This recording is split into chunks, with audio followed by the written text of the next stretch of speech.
So this video is going to pertain to alkenes.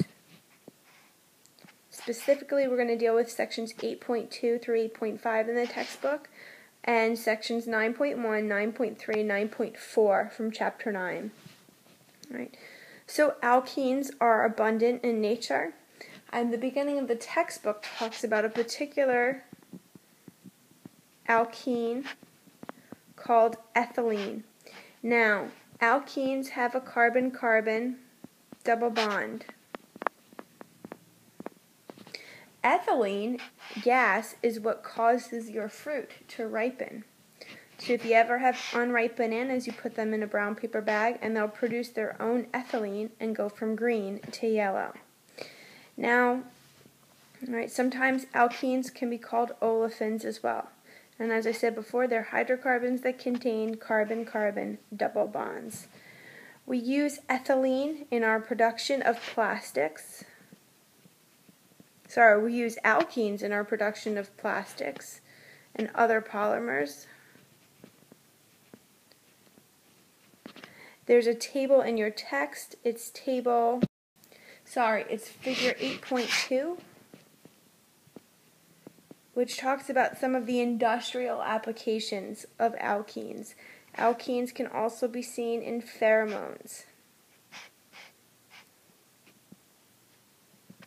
Okay. Now, what we can do, if we think about an alkene, a double bond is a type of unsaturation.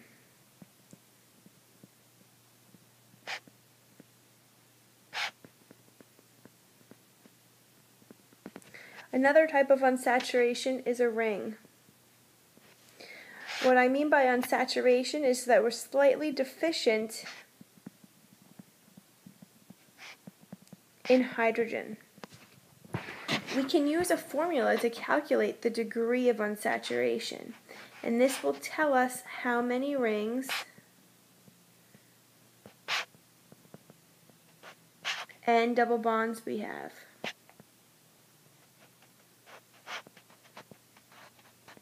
And that formula is 2 plus 2 times the number of carbons minus the number of hydrogens plus the number of nitrogens minus the number of halogens, the whole thing divided by 2. And again, this gives us the sum of rings and double bonds.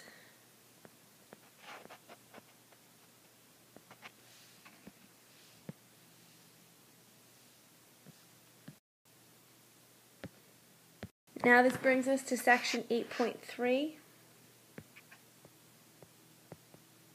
where we look at naming alkenes. Right, so we learned how to do this when we talked about nomenclature in general, but let's just review right now. What we're going to do is we're going to number the longest carbon chain that contains the double bond, and we are going to assign the locant that gives the double bond the lowest possible number. You're going to indicate the location of the double bond by the number of the first carbon, and then you name branched or substituted alkenes in a manner similar to alkanes. You're going to change the ane to ene. Let's do an example. And so this is Skill Builder.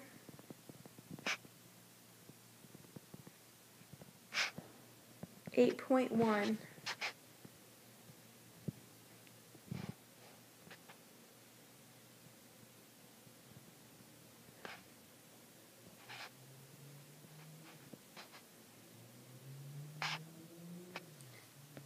Okay, so the longest chain that contains the double bond has 7 carbons. That's a heptane, but we're going to change it to a heptene.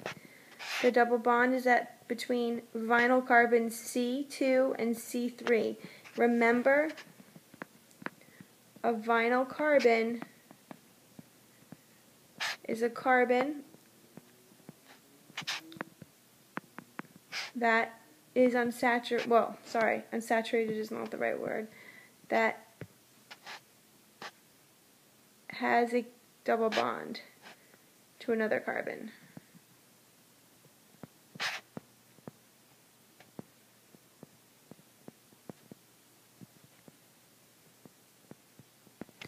Okay, so the position is going to be C2.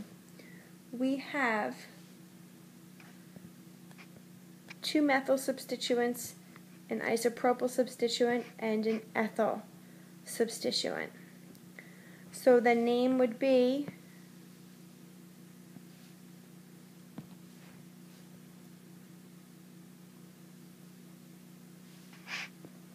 4-ethyl 3-isopropyl 2,5-dimethyl 2-heptene. Or you could have said hept-2-ene.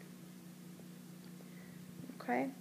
When you're doing cycloalkenes, right, you're going to name the cycloalkene so that the double bond is between carbons 1 and 2. Also remember, when you have more than one double bond, you use the prefixes di and tri. We can do one more example. I'm not going to have you name no bicyclics.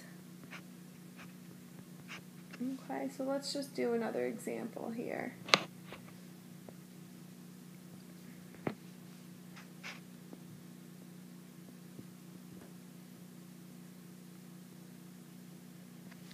So we have 6 carbons in the ring. It's a cyclohexane. What we were going to do is we're going to assign the 1 position to the double bond and then name the ring as follows. So it would be 1-methyl cyclohexene. You can designate the 1, but here you don't have to because there's only 1 double bond. Next we come to section 8.4, where we're looking at stereoisomerism in alkenes. We've encountered this type of the first type of stereoisomerism, or the only type really, cis and trans isomerism. Now, when you have a double bond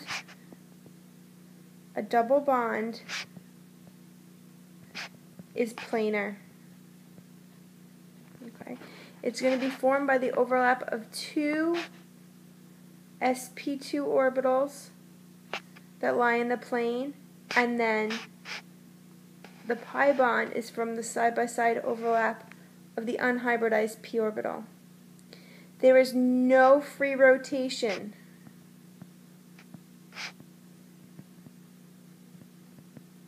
around a double bond. Okay. As a result, you can have substituted alkenes where you have the substituents on the same side of the double bond or on the opposite side. When they are on the same side, we have a cis alkene. When they are on opposite sides, we have a trans alkene. Okay. We learned that you can have cis and trans isomerism on rings, so it's not limited just to disubstituted alkenes. Okay. However, it's not always clear what groups are cis and what groups are trans when you have more than 2 substituents.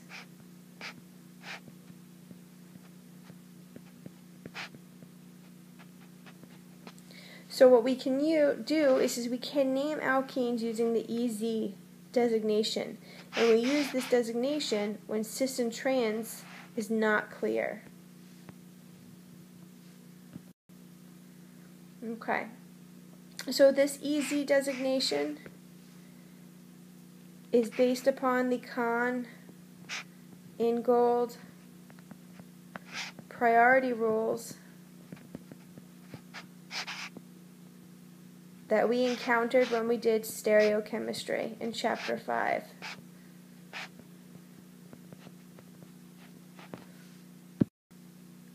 Okay, so what we are going to do is when we have the highest priority groups, On the same side of the double bond, the configuration is Z. When they are on opposite sides, the configuration is E. And we use those same priority rules for assigning R and S to a chiral center. So let's work on some examples.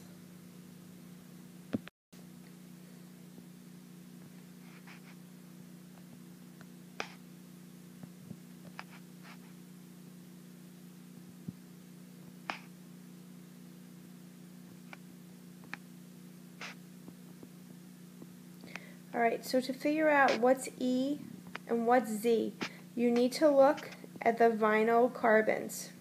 You're going to compare the groups on a particular carbon. So here we have F and C. F is higher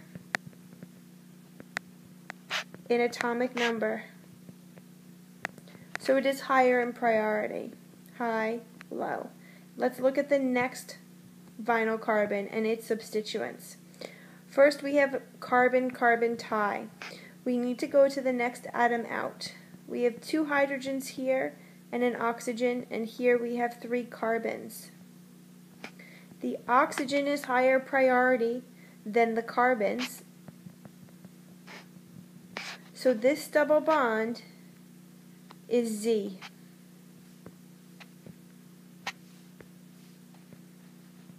The highest priority groups are on the same side of the double bond.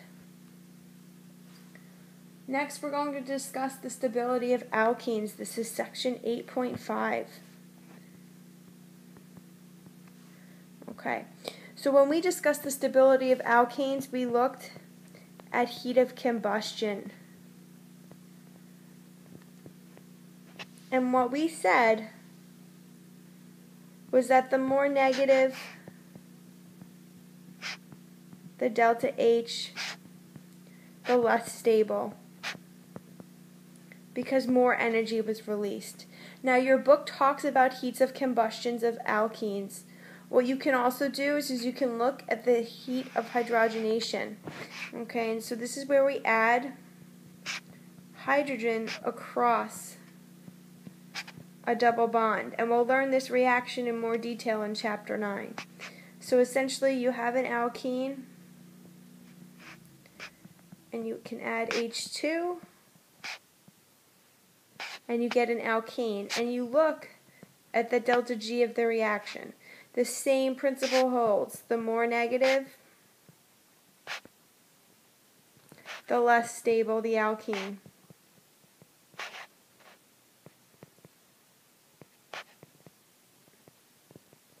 Okay, I have that written down right here.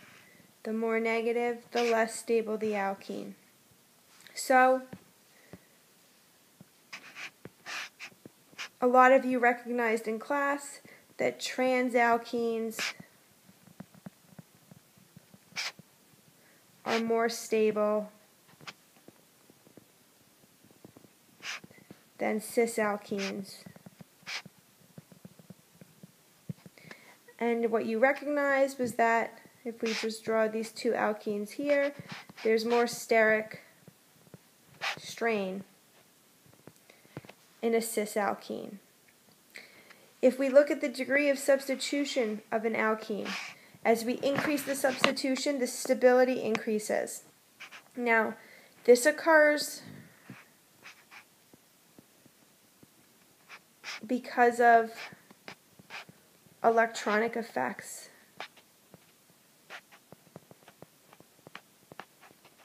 Okay. We can have hyperconjugation, which is referred to as greater orbital overlap. And what happens is the more alkyl substituents you have,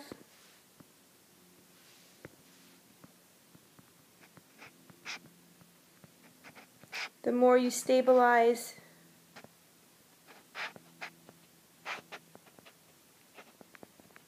the p orbitals.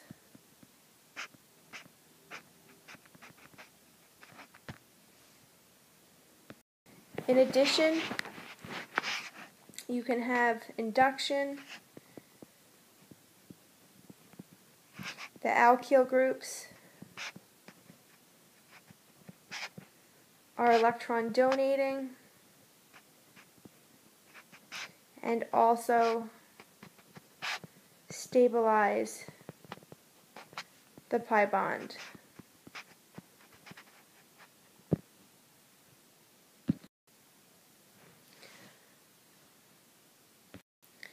Just to continue to add to this discussion, okay, also too, you have more sp3 bonds the more substituted the alkene.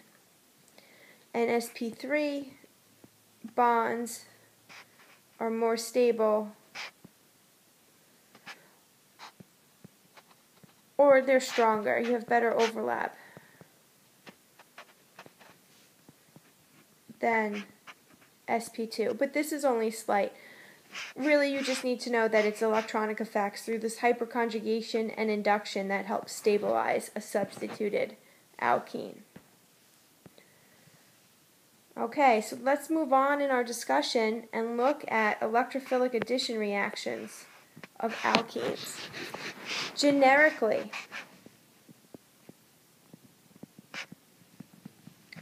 what we can do is we can have AB and our alkene. And when we do an addition reaction,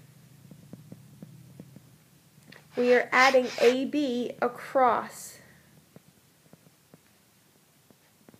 the double bond.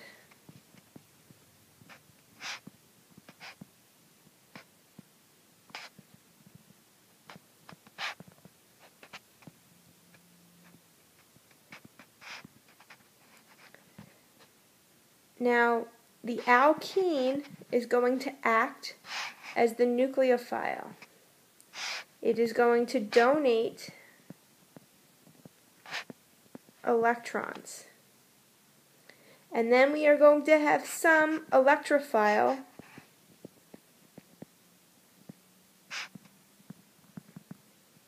that will accept the electrons.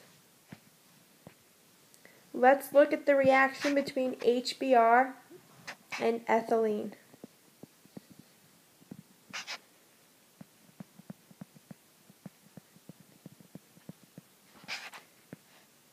Okay, so we have our nucleophile. It is going to donate electrons and take the electrophile. The electrophile is H+. We're going to break the hydrogen-bromine bond and the electrons go on to bromine.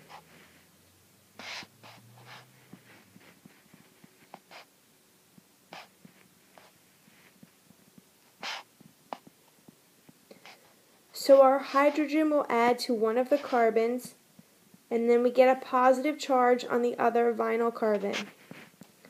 Now, Br- can attack the positive charge.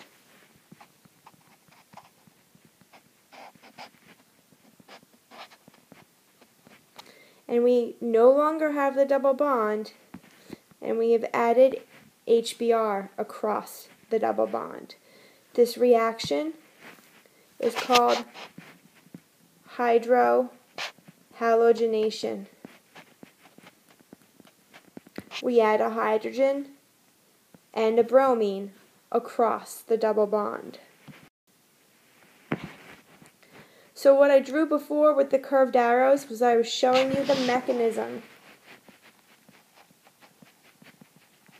of the reaction. And when we do a reaction mechanism, we're looking at the movement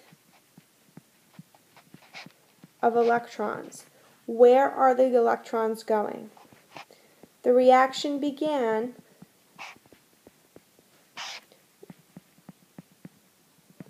by donating a pair of electrons to take that hydrogen.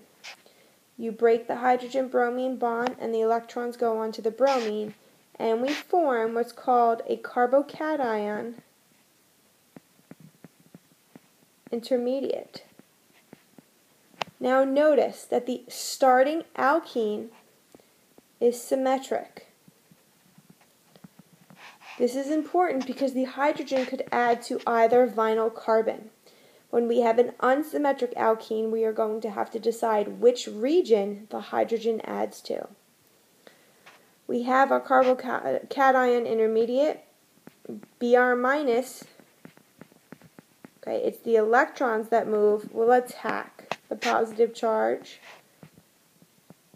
and we form a new carbon-bromine bond to get our alkyl halide.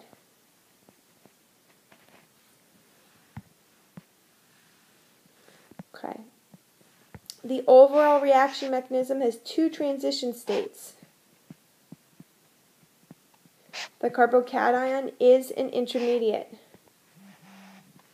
Okay. The energy for the intermediate is higher than that of the reactants, but overall this reaction is exergonic or exothermic. Okay. And again, so what this is just saying is that the first step is protonation of the alkene to form the carbocation. That's the slow step. When you have addition of bromine to the carbocation, this proceeds quickly. This is called electrophilic addition. All the reactions that we do in Chapter 9 will be, well, not all of them, but most of them will be electrophilic addition. Okay, let me draw the energy diagram for you. So we have our reaction coordinate.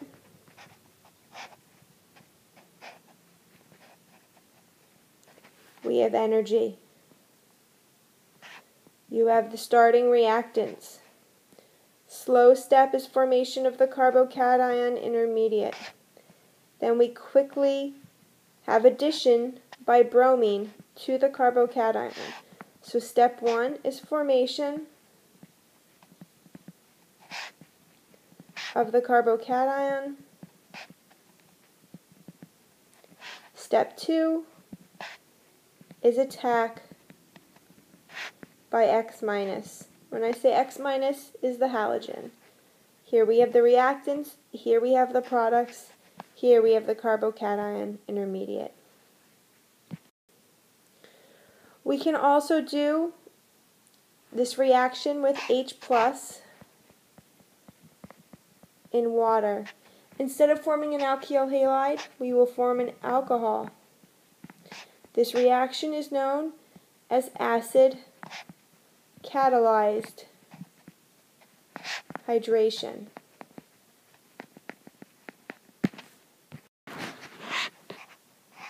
Let's ignore this text for now. Alright, I want to draw the mechanism for the acid catalyzed hydration.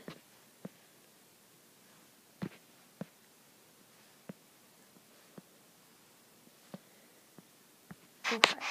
So we have our alkene.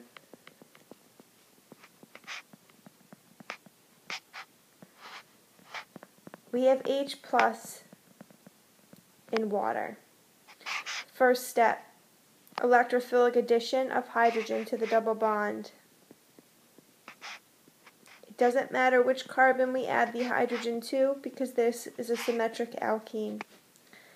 Now we have our carbocation intermediate. We need to have a nucleophile attack. Here the nucleophile will be water.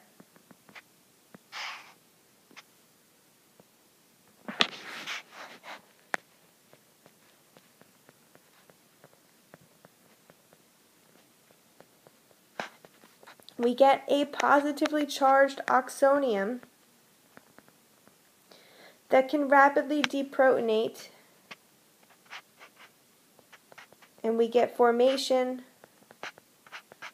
of an alcohol.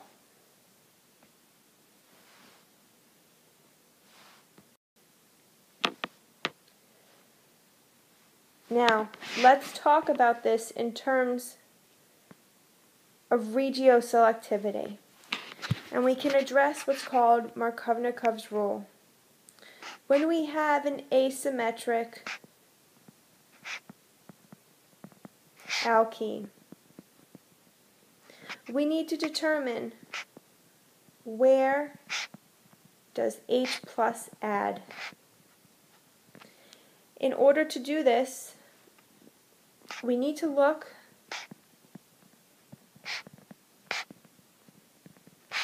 at the stability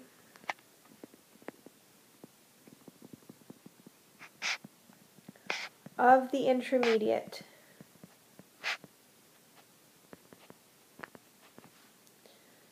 Okay, so let's take a reaction where we have HBr adding to 2-methylpropene.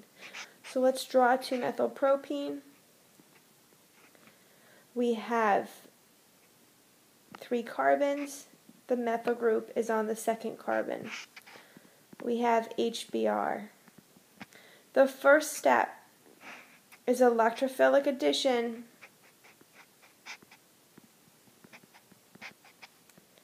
of H plus. Now, we can form 2 carbocations, or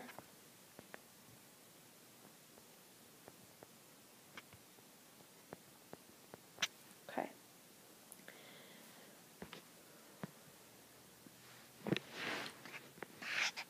Here, I'll box it in black, we have what's called a primary carbocation.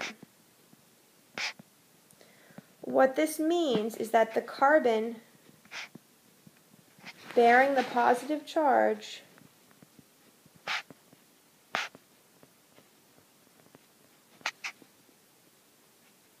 is attached to 1 carbon. The second structure, which I'll box in red, is a secondary carbocation. Sorry, it should be carbocation, not carbon.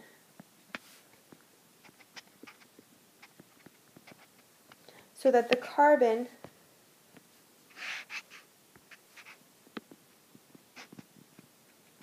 bearing the positive charge, oops, wait, let's go back for a minute. Nope. Okay, the one boxed in red is actually a tertiary carbocation. The carbon bearing the positive charge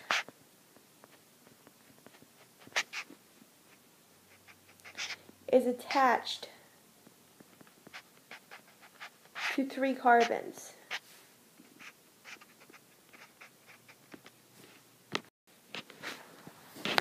If we were to rank carbocations in terms of their stability, a tertiary is more stable than a secondary, which is more stable than a primary. So here would be a tertiary, here would be a secondary, and here is a primary. Now, the reason why the tertiary is the most stable is because of induction and hyperconjugation.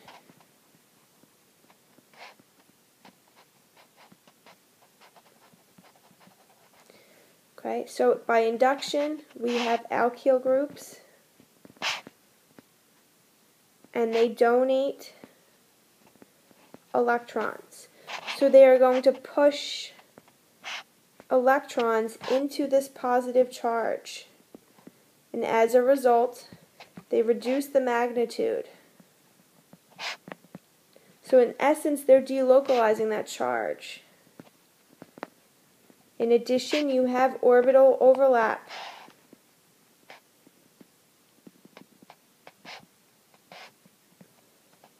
That can donate, or that can stabilize the charge.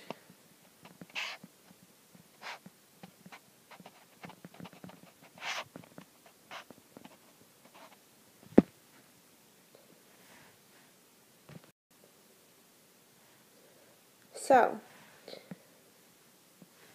when we have an unsymmetric alkene, Markovnikov's rule says that when HX adds to an unsymmetric substituted double bond, the hydrogen is going to add to the carbon that has the greater number of hydrogens attached to it. If we go back to our previous example,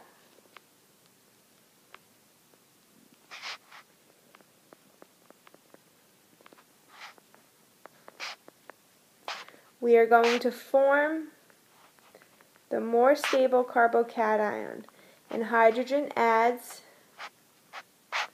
to the carbon that has more hydrogens.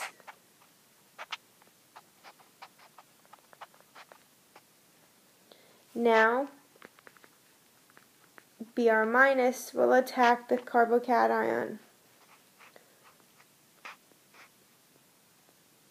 and you get your alkyl halide. So, HX addition, which is our hydrohalogenation, and our acid catalyzed hydration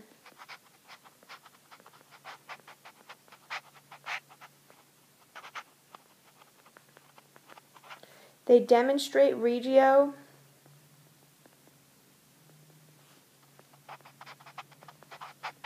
specificity, and they follow Markovnikov's rule.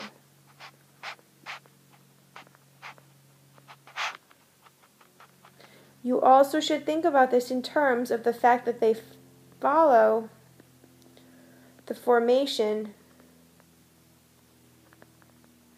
of the more stable carbocation.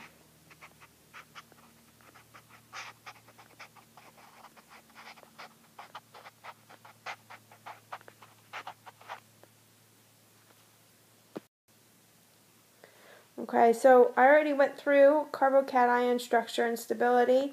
I'll write it down one more time. Okay, so tertiary is greater than secondary, which is greater than primary. The rate determining step, or the slowest step, is the formation of this carbocation. What we need to address now is the stereo specificity.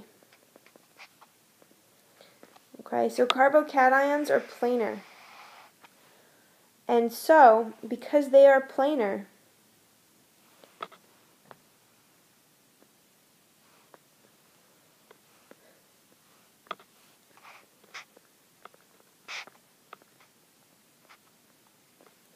you can have attack from either side of the carbocation.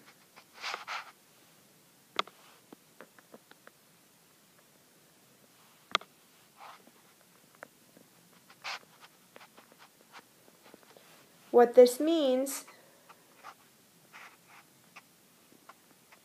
is that in this case here, when the Br minus comes in, it can either come from the top face or the bottom face.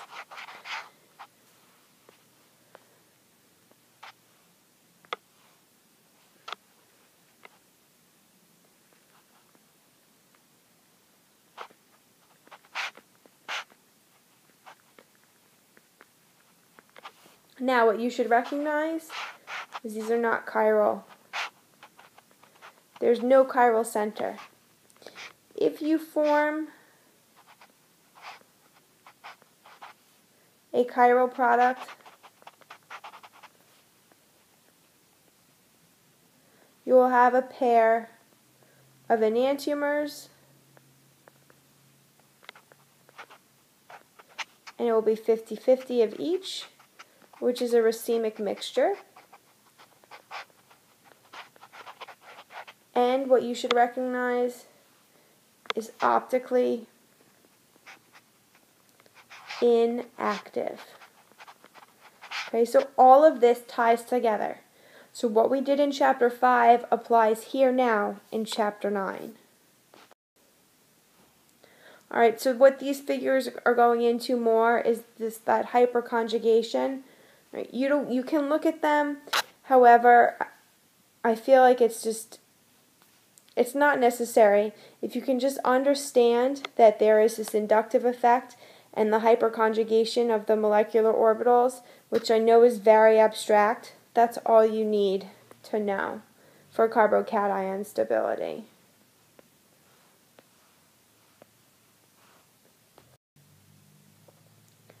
Alright, we're not going to do Hammond's postulate right now.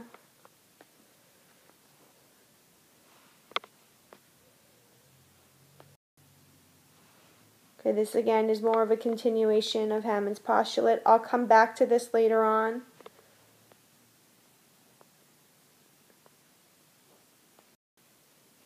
Okay, now let's look at carbocation rearrangements. Now, sometimes the formation of a carbocation can be accompanied by a structural rearrangement. And this rearrangement can be by the shift of a neighboring alkyl group or a hydrogen. It's favored when the rearrangement can make a more stable carbocation. So if we look at this alkene,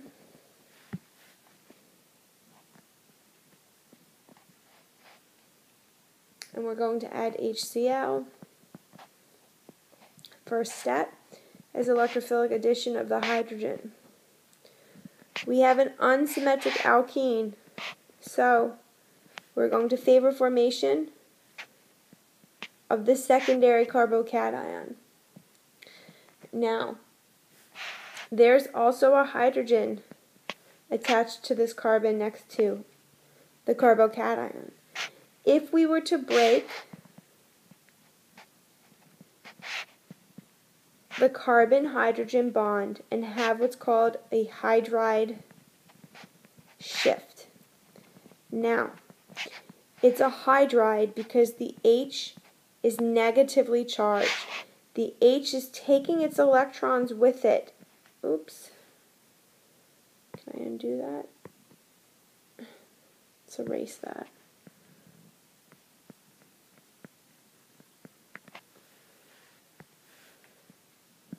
Okay. Let me just redraw this here.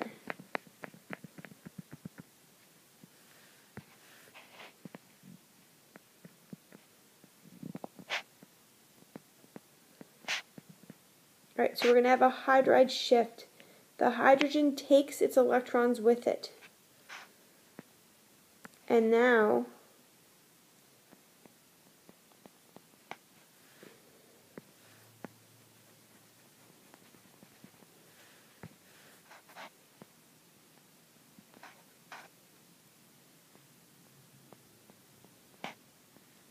we go from a secondary carbocation to a tertiary carbocation.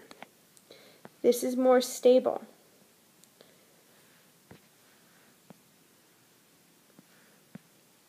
And what you would see is that the Cl- would now preferentially add to the tertiary carbocation.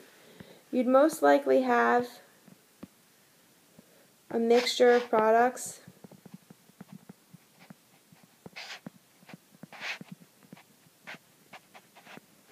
where you had some chlorine adding to the secondary carbocation, but most would add to the rearranged tertiary carbocation. And that concludes the beginning of Chapter 9.